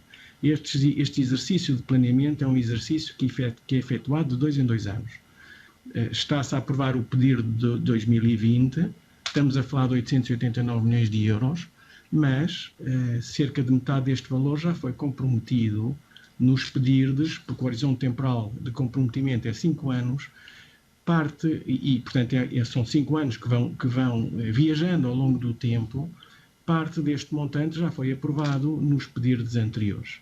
E, portanto, daqui a 2 anos, dependendo da trajetória, será possível calibrar as necessidades de investimento futuras para garantir que as metas da policy são cumpridas. Quais são as incertezas que temos pela frente? Uma coisa é certa, quer dizer, a descarbonização passa por integração na matriz energética de tecnologias renováveis. As tecnologias renováveis são intermitentes. Conforme foi apresentado, o valor económico que nós retiramos dessas tecnologias é muito inferior ao investimento que lá colocamos, que tem a ver com a potência. E estamos a falar de utilizações, num ano de 8.700 horas, de utilizações de cerca de 2.000 horas. Portanto, nas restantes horas do ano, aquela tecnologia está ociosa, digamos assim. E isto levanta, naturalmente, desafios ao nível da quantidade de investimento que tem que ser feito na rede, sendo que os trânsitos são bidirecionais, pelo que foi referido. Eu cheguei ao fim do período de 5 minutos, mas eu gostaria, Sr. Presidente, só de acrescentar mais uma ideia que tem a ver com esta bidirecionalidade dos trânsitos. No passado, os trânsitos das redes estavam muito ligados à forma como nós consumimos, à procura global. E, portanto, a rede era necessária para satisfazer a ponta máxima. A ponta máxima surge durante o dia, quando nós estamos a viver, quando nós estamos a consumir energia. Hoje as questões são muito mais complexas. A ponta máxima da rede vai surgir no valor máximo da diferença entre a procura e a existência de fontes de recursos renováveis. Sendo que esses recursos renováveis estão mais perto do consumo e, portanto, há um desacoplamento do trânsito ao longo das redes face à procura. E isto coloca desafios em todos os temas da regulação económica destes setores regulados pela ERSE. Nas componentes de investimento, nas componentes de o que se chama Resource Adequacy, de adequabilidade de todos os recursos, quer sejam na geração, quer sejam ao longo da cadeia, transporte, distribuição, levantam grandes desafios aí, e num tema que tem a ver com o price, com o preço das redes e com os sinais preços para orientar a procura a seguir também esta oferta variável. E, portanto, estes são os grandes desafios. Não é só um desafio, não é só uma questão de planeamento de redes, que é o que nós estamos aqui a apreciar. É muito mais do que isso. E, portanto, eu diria que serão anos maravilhosos, são anos de grande inovação e a ERSE cá estará sempre para defender os interesses dos consumidores, na garantia de termos um sistema energético que contribui para este processo de descarbonização, mas a preços razoáveis, que seja para garantir exatamente uma transição justa, porque se os preços não forem razoáveis, naturalmente nós não teremos os cidadãos ligados neste processo. Muito obrigado, Sr. Engenheiro. Muito obrigado. Dando continuidade, passo a palavra ao Sr. Engenheiro José Ferrari Careto, da E-Redes. Faça a favor, Sr. Engenheiro. Muito obrigado, Sr. Presidente. Nestes 4 minutos, ia aqui a pegar em 4 ou 5 pontos que foram aqui referidos pelos senhores deputados. Bem, em primeiro lugar, para reforçar a ideia de que se trata de um planeamento deslizante, portanto, ou seja, os períodos sobrepõem-se, e isso leva também a garantir que não há investimentos que não estejam previstos em plano, na medida em que vão sendo aprovados, sobrepostos uns aos outros, e também, como disse muito bem o professor Pedro Verdadeiro, a vantagem de termos este planeamento deslizante com sobreposição de períodos é que nos permite sempre uma correção de trajetória com base em melhor informação que nós tenhamos, sempre que estamos a fazer, ainda assim, um exercício que, com ativos desta natureza, tem que ser sempre um exercício de uma perspectiva de médio e longo prazo. Portanto, ou seja, aquilo que é a renovação de uma rede como esta e o que são os desafios a que ela está exposta, nomeadamente este grande da transição energética, não pode ser visto no horizonte de 1 ano, tem que ser visto em horizontes de 5 anos, como está previsto nos planos, e diria eu, ainda mais do que estes 5 anos, na medida que 5 anos para ativos desta natureza é um período ainda assim bastante curto. Um segundo comentário para reforçar o tema dos preços. O professor Pedro Verdadeiro já referiu isso, portanto, neste momento, com a informação que existe, o impacto deste investimento previsto no PDIRD, em termos de preços, é zero. Isso mesmo está referido naquilo que foi a indicação da ERSE, e foi precisamente por isso que o investimento foi revisto em baixa para acomodar o valor recomendado pela ERSE, e com base nesse valor, de facto, o impacto é zero. No entanto, também vale a pena percebermos que parte destes investimentos, para além de terem aqui uma perspectiva de preço zero, ou seja, não ter impacto direto no curto prazo, no curto e médio prazo, na tarifa dos consumidores, tem uma vantagem adicional, que é, a médio e longo prazo, evitar subidas no preço dos consumidores. Ou seja, evitar que no horizonte sequente a este plano, e nomeadamente nos últimos anos deste plano, possamos ter situações, nomeadamente associadas à transição energética, que levem a que haja aumentos de preços. Isso consegue-se com redes mais eficientes, consegue-se com redes que consigam acomodar melhor a geração distribuída que é injetada na rede de distribuição, e consegue-se com redes que tenham uma monitorização acrescida e que consigam ser mais inteligentes na forma como são exploradas. Portanto, isso é um aspecto importante, e daqui faria um apelo a todos para que olhemos para este tema sempre de uma perspectiva de médio e longo prazo, obviamente não esquecendo que há aqui um objetivo de curto prazo, no contexto atual relevante, que é de facto de não haver aumento de preço, e tanto nós como a ERSE garantem que por estes investimentos não há aumento de preços no consumidor. Um comentário só para dizer que o investimento médio na rede de alta e média tensão tem sido 193 milhões de euros. Essa é a média histórica, que compara com um investimento médio de 177 milhões de euros neste período do plano. Portanto, ou seja, estes 20% de acréscimo que estão aqui a ser referidos, na prática, reportam a uma altura de abaixamento de investimento e de, permitam uma expressão, de algum empurrar de investimento para a frente, que em determinada altura vai ter que ser feito sob prejuízo de, ao isso não acontecer, poder haver aqui reflexos do ponto de vista de qualidade de serviço e também, como eu dizia há pouco, alguns reflexos do ponto de vista de preços no médio e longo prazo. Esse é um aspecto que me parece importante. Respondendo à questão das renováveis, sim, portanto, ou seja, aquilo que estamos a fazer é precisamente a calcular a integração das renováveis previstas no nosso plano. Como tive a oportunidade de dizer, na minha intervenção inicial, e depois uma pergunta relativamente ao tema do impacto das renováveis e eventuais impactos negativos nas renováveis. Nós tivemos a oportunidade de referir o tema das perdas. De facto, a quantidade de injeção de eletricidade produzida a partir de fontes renováveis é significativa neste momento. Isso coloca desafios técnicos relevantes e essencialmente em ativos que têm uma idade muito avançada. Isso é facto para os transformadores, é facto para algumas linhas, é também de refletir que a nossa percentagem de rede aérea é muito grande, nomeadamente por comparação com outros países europeus onde a rede enterrada é muito significativa. Portanto, tudo isto, de facto, representa desafios técnicos muito significativos que estão, no entanto, endereçados devidamente neste plano, e parte do investimento que está neste plano é precisamente para resolver esses mesmos desafios que têm resolução, mas que carecem de algum investimento. Basicamente, estes eram os comentários adicionais que tínhamos, não sem, antes de terminar, dizer que nós estaremos à disposição dos senhores deputados, caso entendam necessário algum esclarecimento adicional fora desta audição. Portanto, se tiverem alguma dúvida adicional ou algum aspecto que queiram esclarecer, quer eu, quer qualquer colega da rede, estaremos disponíveis para prestar todos os esclarecimentos e todas as clarificações que entendam necessárias. Muito obrigado, Sr. Engenheiro. Continuando, redes energéticas nacionais, Sr. Engenheiro João Conceição, faça o favor. Muito obrigado, Sr. Presidente. Sem querer repetir já algumas questões que foram respondidas pelo professor Pedro Verdelho e pelo Dr. Ferrari Careto, eu gostava aqui de reforçar aqui alguns aspectos mais genéricos, não entrar numa discussão específica do pedir da distribuição.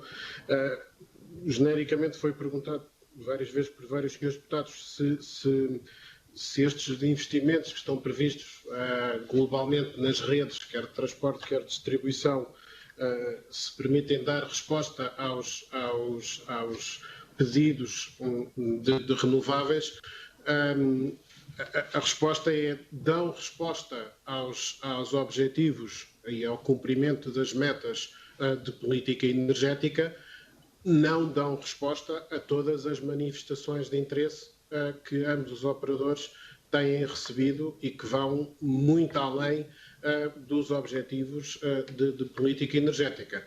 Basta ver só o exemplo do caso da potência solar, quando o objetivo de política energética é chegar a 2030 com cerca de 9 gigawatts instalados de potência solar, e nós, REN e E-Redes, têm um total de pedidos de ligação que excede os 200 giga de solar.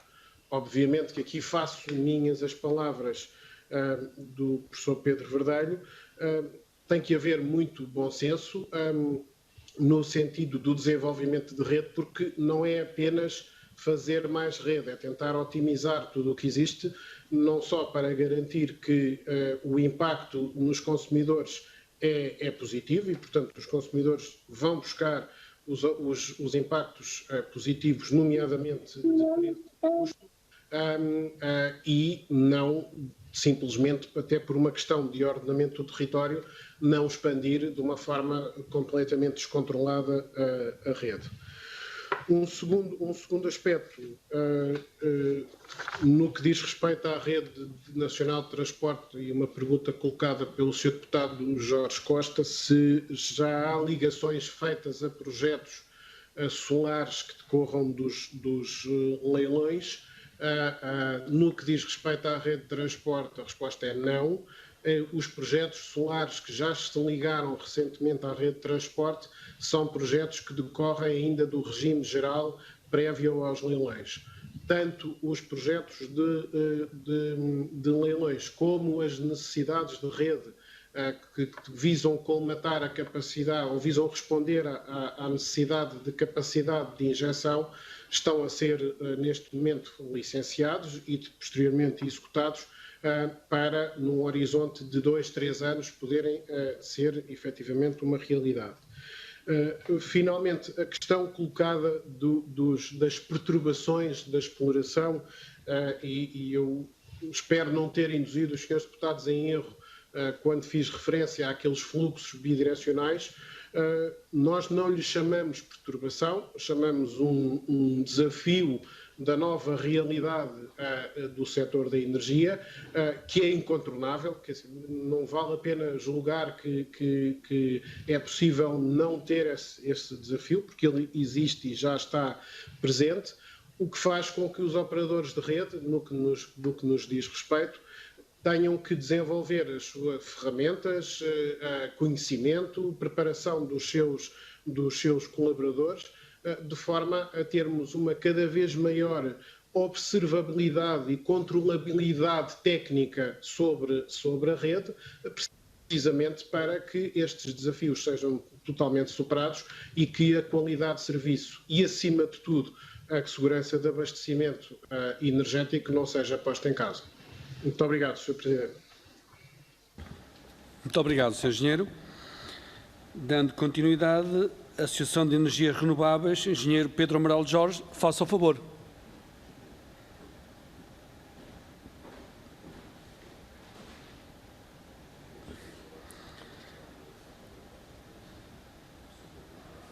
Não estamos a ouvir, Sr. Engenheiro.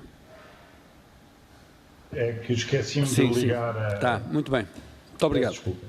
Obrigado, Sr. Presidente. Eu tinha referido que os anteriores intervenientes já cobriram, eu diria, grande parte das questões que foram colocadas. No entanto, há aqui duas questões que não foram cobertas que eu gostaria só de clarificar em termos de termos a mesma base de discussão e a mesma base de informação.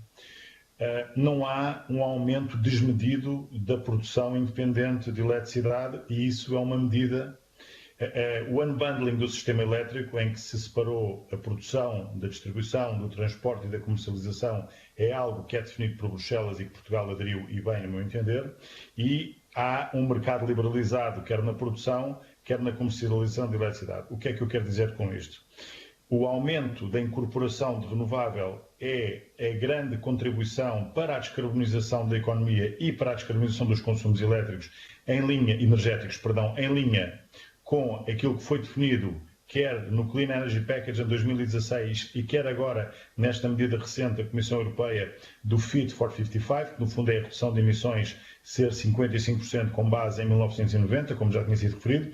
Acho que não vou aqui discutir a questão do negacionismo das alterações climáticas, acho que estamos todos cientes de que elas estão aí e têm mostrado os seus impactos, e mais recentemente até na Europa com aquelas inundações absolutamente catastróficas e as ondas de calor. Recordo que o Canadá teve temperaturas de 49 graus. Portanto, o objetivo de tudo isto é um objetivo de descarbonização do planeta, em que a Europa está a ter um papel, eu diria, de liderança neste processo. Obviamente que a incorporação de eletricidade renovável, que vou dar aqui uma pequena correção, se me permitem, não é intermitente, é variável, ela tem previsões estatísticas da sua variabilidade, mas efetivamente não é uma produção em contínuo como é a térmica, mas isso é um problema que a tecnologia, com o armazenamento, seja hídrico, seja de baterias, seja por hidrogênio verde, vai acabar por resolver e o equilíbrio do sistema vai estar sempre assegurado. Tanto o equilíbrio como a segurança de abastecimento.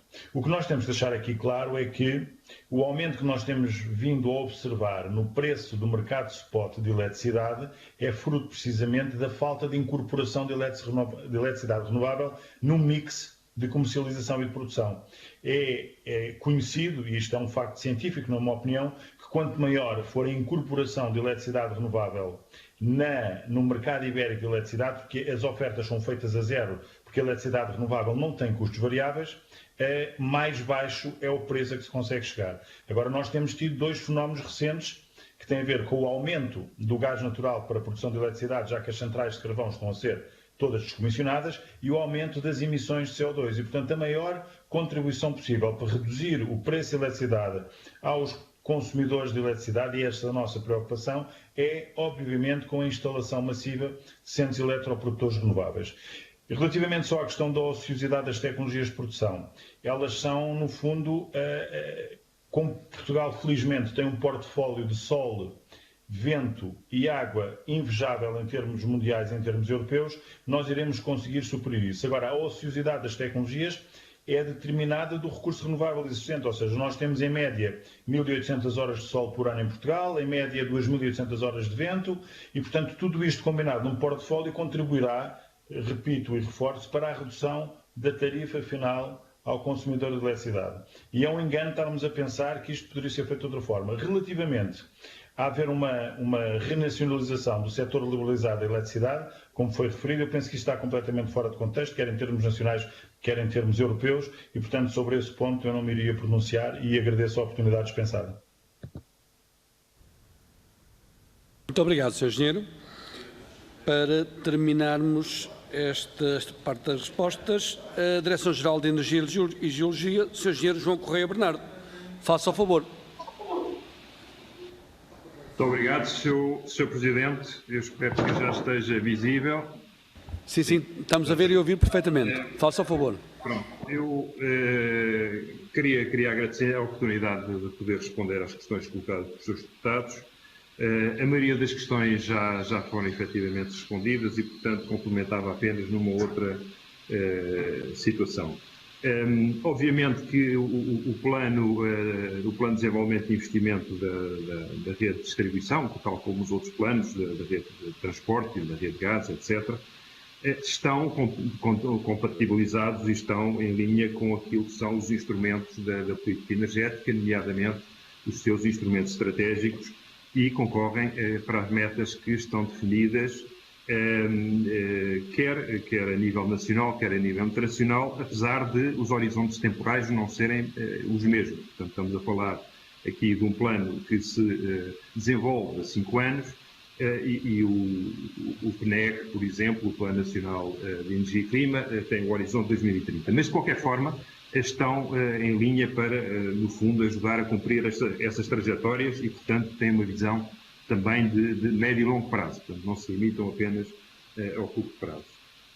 Estes planos, como já foi subejamente referido pelos colegas que interviram anteriormente, são planos que têm um horizonte de desenvolvimento mais alargado daquilo que é a sua revisão 2 em 2 anos e, portanto, os investimentos que estão a ser feitos hoje são investimentos que já foram aprovados no plano de 2016 e, portanto, não estão fora do plano, nem estão a ser aprovados caso a caso, sem prejuízo, obviamente, de situações que vão aparecendo e que já estão acomodadas pela própria ERSE, de situações que têm a ver com questões de segurança, com qualidade de serviço e que são inadiáveis e que têm de ser, de alguma forma, asseguradas, independentemente dos planos estarem ou não aprovados, elas são ponderadas naquilo que é a sua necessidade absoluta de realização.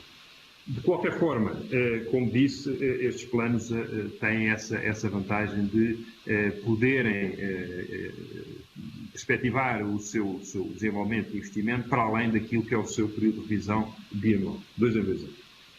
Outra questão que me parece que é importante relativamente àquilo que foi referido e sobre a coordenação das várias entidades, eu parece-me que aquilo que eu referi no meu enquadramento inicial, de o plano estar alinhado não só com os documentos estratégicos, mas ter envolvimento e o parecer de um conjunto muito alargado de entidades do setor energético e depois das entidades da sociedade civil, quer através das consultas públicas, quer através da Assembleia da República, significa que a participação é perfeitamente plena e, portanto, qualquer entidade pode participar, inclusivamente as autoridades do domínio da concorrência, do domínio da economia, das finanças, etc., que podem também contribuir para aquilo que é a sua visão sobre a execução destes planos, que têm, e isso sublinho e subscrevo, têm, de facto, um impacto transversal em toda a sociedade. Relativamente às prioridades e o facto deste plano ter investimentos bastante avultados e de não existir aquilo que o Sr. Deputado Duarte Alves referiu, um plano nacional para a produção, existem prioridades naquilo que nós definimos como a colocação de produção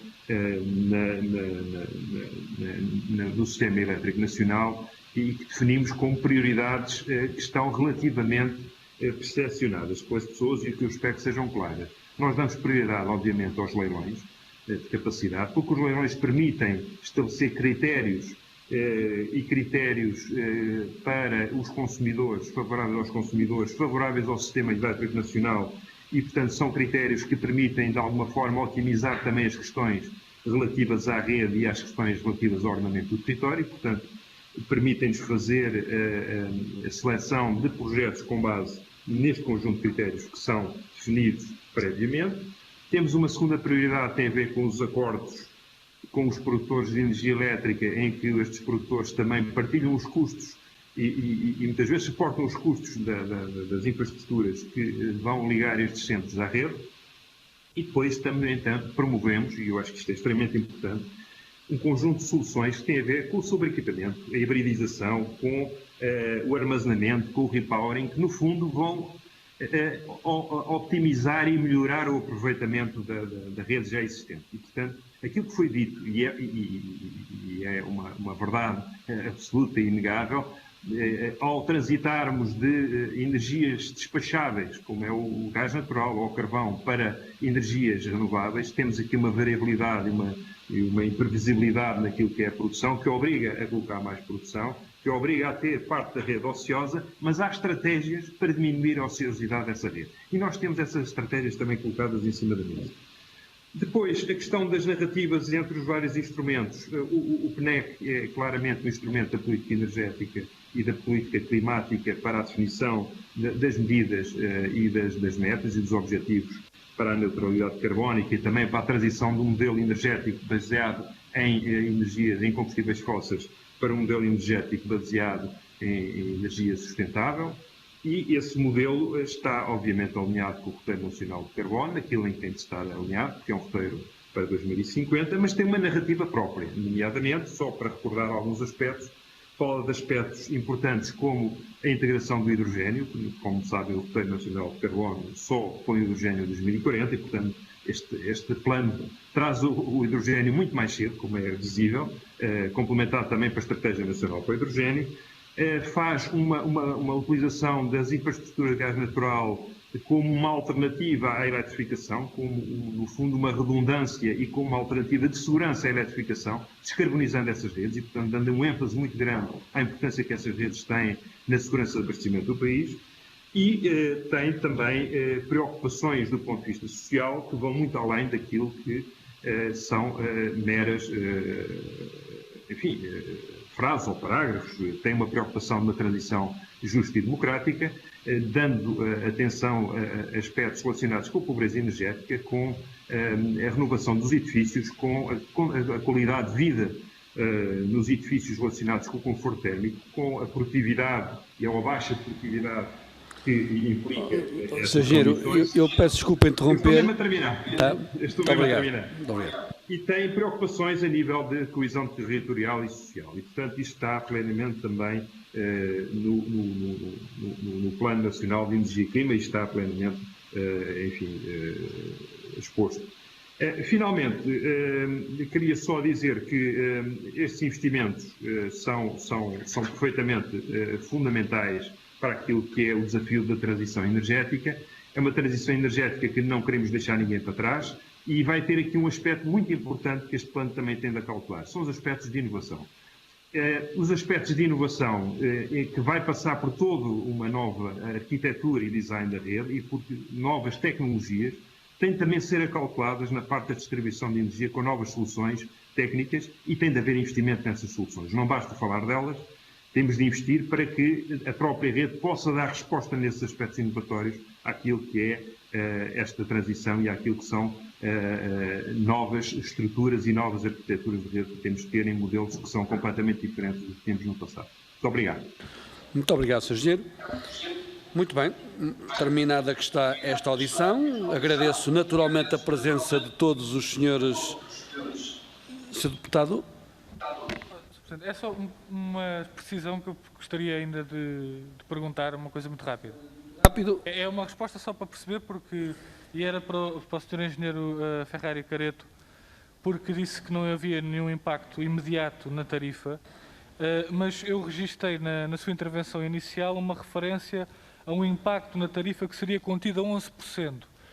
E eu talvez tenha registado mal e gostaria apenas que esclarecesse essa referência aos 11% que fez na sua intervenção inicial, se tem a ver com a tarifa, ou se fui eu que apontei mal Muito obrigado. as suas palavras, e agradeço só esse esclarecimento. Muito obrigado, Sr. Deputado.